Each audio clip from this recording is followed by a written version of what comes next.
Healthy lifestyle channel के साथ doctor Anees हाजिर खिदमत हैं अपने नए टॉपिक नई वीडियो के साथ।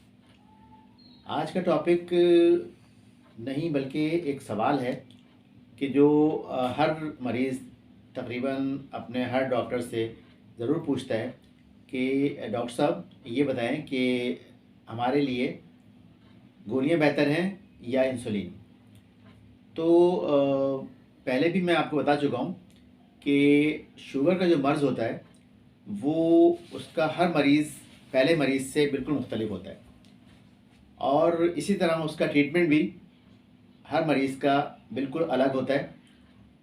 तो ना तो हर मरीज़ को इंसुलिन की ज़रूरत होती है और ना ही हर मरीज़ को जो है वो गोलियों से ट्रीट किया जाता है। टाइप 1 डायबिटीज़ में गोलियों का इस्तेमाल बिल्कुल नहीं होता, तो उसमें हमारी मजबूरी होती है कि हम उसमें सिर्फ इंसुलिन इस्तेमाल करें।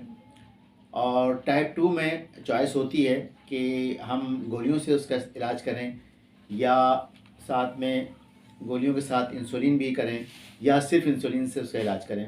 तो ये चॉइस होती है और ये सिर्फ आपके डॉक्टर ही को इल्म होता है और डॉक्टर ही को फ़ैसला करना चाहिए कि हमें क्या करना है और किस मरीज़ को टैबलेट्स देनी है और किस मरीज़ को जो है इंसुलिन देनी है।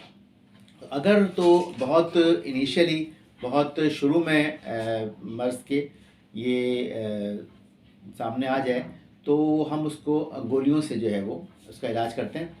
और अगर तो एक एक टैबलेट देने से अगर वो हो जाती है कंट्रोल तो फिर हम दूसरी नहीं देते। और अगर पहली टैबलेट से कंट्रोल नहीं होती तो फिर हम उसमें दूसरी टैबलेट जो है उसमें ऐड करते हैं। और अगर 2 टैबलेट देने के बावजूद भी अगर नहीं कंट्रोल होती है तो फिर हम उसमें इंसुलिन का इस्तेमाल शुरू करते हैं।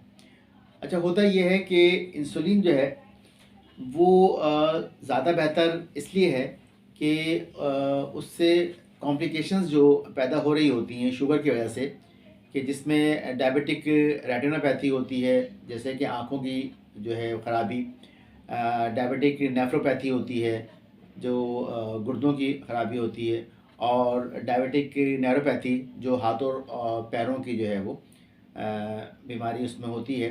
तो उससे बचाव हो जाता है और ये प्रोसेस डिले हो जाता है कि अगर किसी कोई टैबलेट्स पर है और वो 2 साल में अगर उसके गुर्दों पे असर आ रहा है या उसकी आँखों में असर आ रहा है तो अगर हम उसको इंसुलिन पे शिफ्ट करेंगे तो वो 2 साल जो है वो 5 साल 7 साल या अगले 10 साल तक जो है वो कॉम्प्लिकेशन ना हो। लेकिन इसका फ़ैसला भी आपने ख़ुद नहीं करना, ये आपके डॉक्टर को करना चाहिए कि कब आपको इंसुलिन पे शिफ्ट करना है। इंसुलिन बहुत बेहतर होती है टैबलेट से। होता ये है कि सिर्फ़ उसका खौफ जो पेशेंट को होता है कि वो सुई के चुभने का खौफ होता है कि वो चुभेगी। और एक और जो है वो मिथ है कि इंसुलिन जो है वो आखिरी इलाज है। ऐसा बिल्कुल नहीं है। इंसुलिन जो है वो पहला इलाज होना चाहिए, क्योंकि जितनी जल्दी हम इंसुलिन का इस्तेमाल शुरू कर देंगे उतना ही अपनी बॉडी को जो है शुगर के असरात से, शुगर की कॉम्प्लिकेशन से हम बचा सकेंगे। जो मरीज़ जिनकी शुगर नॉर्मल रहती है, नॉर्मल से थोड़ी ज़्यादा होती है और वो शुगर के पेशेंट होते हैं तो उनको तो हम दवा देते हैं। और अगर जो है वो जब भी हम शुगर चेक करें तो वो अगर 300 से ज़्यादा हो या HbA1c 9 से ज़्यादा हो तो हमें चाहिए कि ऐसे मरीज़ को फ़ौरन जो है वो हम इंसुलिन पे शिफ्ट कर दें और इंसुलिन से उसका इलाज करें। तो आज के लिए मेरा पैगाम सिर्फ यही था कि आप इंसुलिन का इस्तेमाल जो है जितना जल्दी हो सके वो शुरू कर दें। और टैबलेट्स जो है वो बहुत शुरू में, बहुत इनिशियली जो है वो टैबलेट्स का इस्तेमाल रखें और वक्तन फ़वक्तन अपने डॉक्टर को उसका रिज़ल्ट बताते रहें कि इस गोलियों को खाने से मुझे ये फ़ायदा हो रहा है, ये नुकसान हो रहा है, या मेरी शुगर इतनी रह रही है और 3 महीने बाद अपना HbA1c जो एवरेज शुगर होती है 3 महीने की, वो ज़रूर कराएं और अपने डॉक्टर को बताएं, तो वो आपको बेहतर वक्त में अच्छे मशवरे देकर और वो इंसुलिन पर शिफ्ट कर सकता है।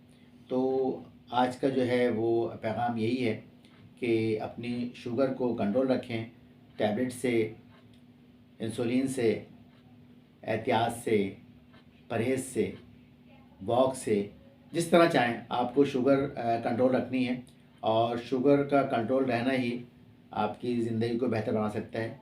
बहुत बहुत शुक्रिया। आखिर में फिर वही एक पैगाम कि ये चैनल है इसको सब्सक्राइब करें और वीडियो अगर पसंद आ रही है तो उसे लाइक करें, लोगों को शेयर करें और बेल आइकन का बटन ज़रूर दबाएं ताकि आने वाली वीडियो आपको बर वक्त मिल सके। बहुत बहुत शुक्रिया।